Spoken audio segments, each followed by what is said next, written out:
Welcome back to your Visionary Podcast. I'm your host, Visionary CJ, and today's episode is part one of a two-part interview with Jerra Latrice, a ghostwriter, editor, and founder of Gifted with the Pen. If this is your first time tuning in, I want to welcome you. This is the one and only podcast intentionally designed to push you forward towards the vision you've created for your life. And if you don't have a vision for your life, this is the podcast to help you structure a vision to become the person God created you to be. With every episode, my goal is to tell real, authentic, and purposeful stories, not cap, but true stories to help you create a vision for your life and get closer to your purpose, a purpose where you're having a positive impact on those around you and on the world. If you enjoy what you hear today, please be sure to share it, leave a comment, leave a review. And as always, peace and love. Let's get it.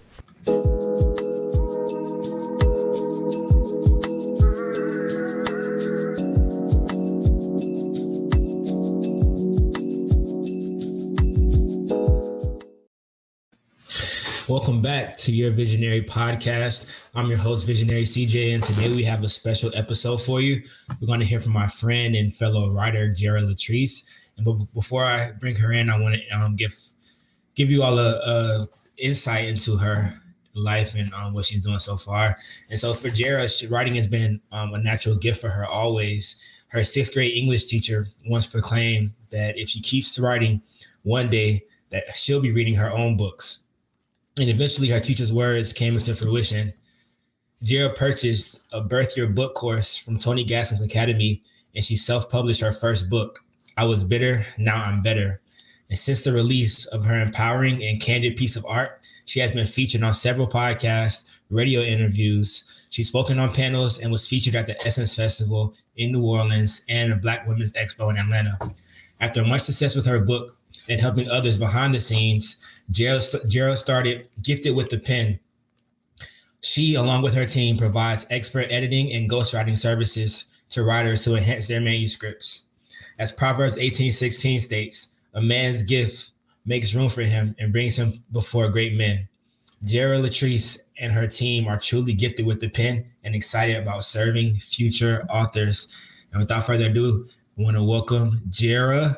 How are you doing today, Jerra? Hey, I'm doing great. Thank you so much for the warm welcome and introduction. How are you? You're very welcome. I'm doing great, feeling blessed. Can't complain. I'm excited to have this conversation. I think there are so many different ways we can go with this. I want to hear your story about just what kind of ignited you to write your book, and I also want to hear about just how you navigated into the ghostwriting realm, because I do have a lot of writers who listen into this podcast, and so I want to make sure that it's valuable for them. Yeah, so great questions. So I was writing my book. You know, when I started my book, I wasn't trying to write a book. It first started off as a bunch of journal entries. Then I let my cousin read them, and she, strongly recommended that I make, turn it into a book because I had been through some things, gotten through some things, and she thought that my book would help people who are, who have gone through what I've been through. In terms of relationship issues, having a lot of distrust in men, having low self-esteem, and just putting up with things I shouldn't have been putting up with. So I was literally bitter, now I'm better. So that title came to me just randomly while I was sitting in traffic one day in Atlanta. And I'm like, oh, wow, that's it. So I had to find a pencil or pen and paper and write that down because, I've been working on it without a title for a while. And I'm like, Lord, just send me a title, one that's fitting for what I'm talking about in my book. So, that came to me. But to answer your question, I know I kind of went around the block and came back around. But, my book started initially for me to help women who have been heartbroken or who are currently heartbroken and just want to get past that, that bitterness that they're feeling. Mm-hmm. Yeah, I love that. And I don't know if this is true, but I feel like a lot of writers, their work like stems from pain almost. Mm-hmm. And For me personally, like writing is just a way to just get my clear my mind and just express what's on my heart. But I think when it comes to like writing a book, that's a whole different kind of animal in itself. So how did you like build up the confidence to say, okay, I want to take all of my pain that I've been pouring out on this paper, these journal entries, and I'm going to form it into a book? So I'm sure there was like a lot of anxiety around that, maybe, right? But how did you kind of build up that confidence? Yeah, so the main thing that was hindering me was people who would be reading my book and knew that I was talking about them. But it wasn't me so much talking about them. I was just honestly telling my truth. But just me wondering what they would think about reading my book. But I had to get over that because, again, I was telling my truth. And I just kind of reached out to them and let them know. Well, first I asked them, is it okay if I talk about this in my book? And, the purpose is not to, slander you or anything like that. It's just to share what happened so that I can walk the reader through the journey of how I got from being bitter to becoming better. So Gotcha. once I got past that, it was smooth sailing. Nice. That's awesome. And so you said your cousin gave you the idea of turning your journal entries into a book. So what was that? What was the first step for you? Honestly, purchasing Tony Gadsden's course, because she was one that also mentioned, in addition to me writing a book, she's like, there's this author or speaker and relationship coach named Tony Gadsden. This was way back in 2016. I had heard about him, but I didn't know who he was, in full extent until I researched him. So yeah, I purchased his course, watched it maybe 2 times before I took notes. And then I started taking notes and just implementing what he taught in his course entitled Birth Your Book. Mm-hmm. Awesome. Yeah, I'm glad you mentioned that because I'm a strong believer in investing in yourself and paying for those resources that can, get you where you want to go. Right. Yeah. Awesome. Because we can't do things on our own. I could have researched it and pieced some things together on YouTube University or whatever, but I figured it's best for me to invest in an expert that's already been through it, been through that book. Yeah, because at the end of the day, it just kind of saves you, mistakes and missteps and time. Yeah, that's a big one, right? Yeah. Very cool. And then so you wrote your book, and when did you start doing your editing and ghostwriting? Like, what was that time range like? Yeah. Okay. So going back to Tony Gaskins again. So after I had wrote my book was released actually in 2017. So I took a break from dating for a while to focus on also earning my master's degree after my book was released. So I have slowly, got my feet wet with dating again, and when I earned my master's, and I dated this guy. And he, everything was going great. And out of the blue, he just ghosted me. I don't know what happened. We never argued. And, it was just cool. Random. Yeah. Very random. So I didn't know how to take that because I had already written a book. I was bitter, now I'm better. And I didn't want to go back to that bitter place because of what he did. So I booked a session with Tony for relationship coaching. And, he shared some things with me. I won't get into all that right now. But during our conversation, he asked me what I did for a living. And I told him that, I have a book and I help people like behind the scenes. I wasn't publicizing this back then. I help people behind the scenes become authors, self-publish their books, and I edit. And he's like, I've been praying for a new editor because the one we have currently, she's moved on to do other things. So that's how that started. He encouraged me or coached me to start doing it more often and publicizing it and putting some things on social media instead of, hiding behind the scenes and working on friends' books and things like that. So he started giving me clients that took his Birth Your Book course. And that's when the wheels started really rolling with me doing more editing and ghostwriting. Yeah. Yeah, that's awesome. And I love it again how you just invested in yourself and you got a reward from it. Mhm. It's shout out to Tony. And that's actually how we met, disclaimer for for the audience. I Mhm. did the same thing. I booked a session with Tony to get his advice on like business. And he told me about Jerra and said that she was just an awesome human being and that we would probably work well together. And we linked up and now we're here. So shout out to Tony. And when you started your ghostwriting or your editing services, what were some of the biggest challenges? Mhm. So before I answer that question, can I just talk about how, it's crazy how life comes around full circle because Yeah, let's talk about it. yes. So yeah, I mentioned Tony before and how I took his birth year book course, got over my relationship hurt. Turn around, I got hurt again, but I, didn't allow that hurt to stop me from pursuing my purpose and, being stuck like how it was before the book was released. But it's just crazy how, life happens in full circle. And now, I've invested in his first course and now I'm, taking on some of his clients that took your birth, your book course. So that's just nothing but God. Yeah, it makes me think about how in your bio I read the Proverbs verse. Your gift will make room for you and put you in front Mhm. of great men. Like my mom has always told me that. Since I Yeah. was a kid, and it took some time, just I guess me getting older to really understand and just see how that has manifested in my life, Yeah. and in your life too. So that's pretty dope. Yeah. It's been my Mm-hmm. gift since I was 12 or 13 in sixth grade. hmm Yeah, and I want to talk about that because for me, like writing has been my gift too. But growing up, for me, I only thought like entertainment or sports was the only way to really be successful or working for somebody. Was it the same for you? Like, did you know that there was a business that you could start in writing? Not back then, not when I was, in middle school. I just kind of held on to what my teacher told me when she said, one day I'll be reading one of your books. I just like, okay, I said that, I listened to what she said.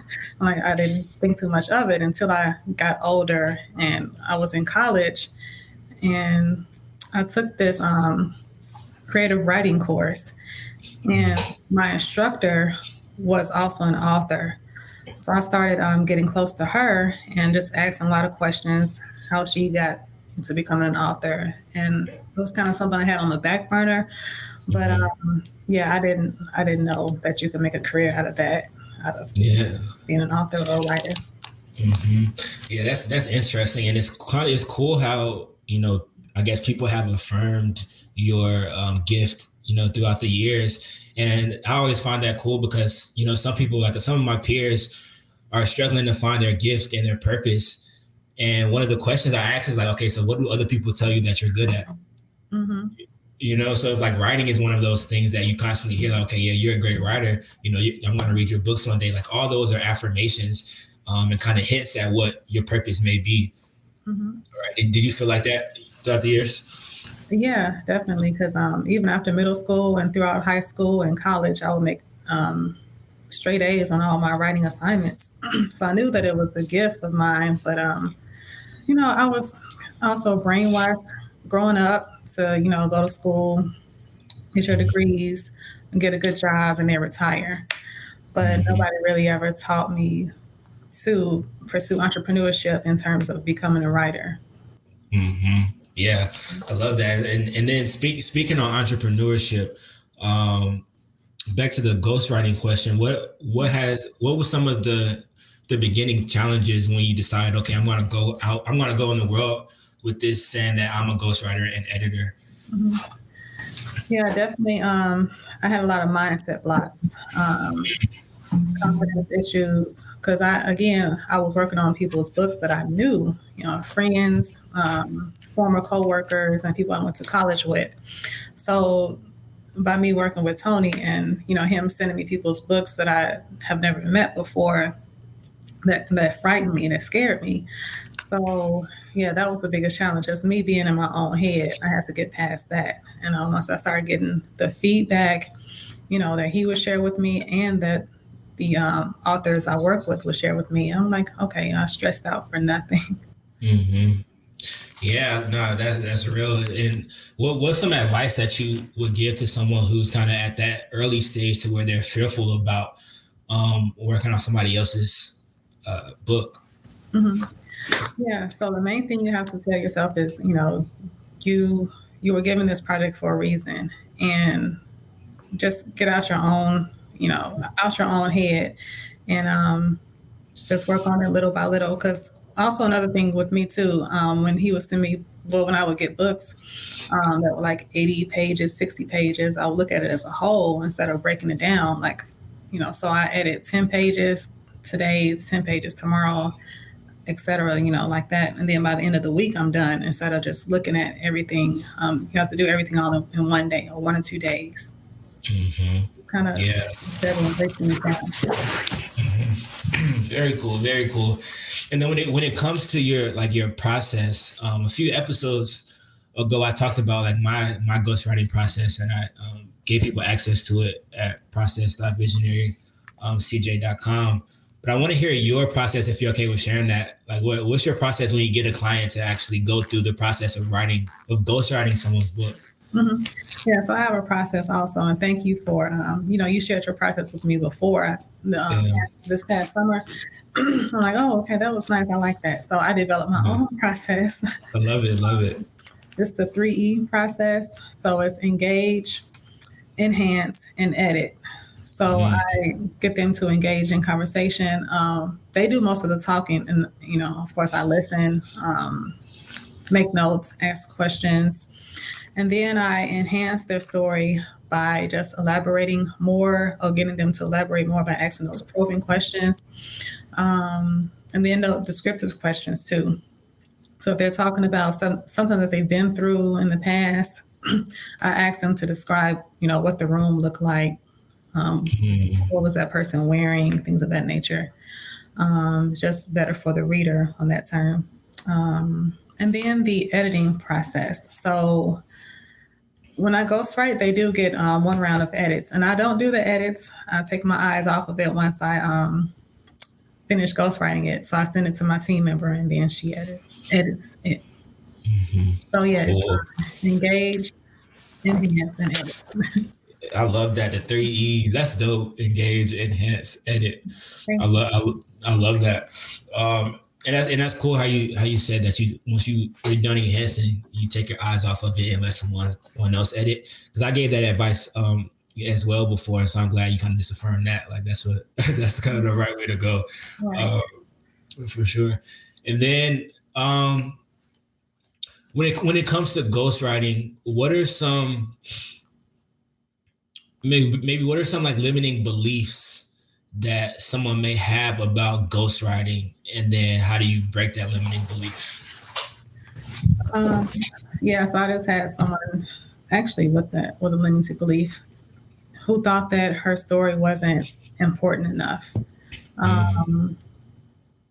Because she hasn't been through certain things, but she has a great background working in HR.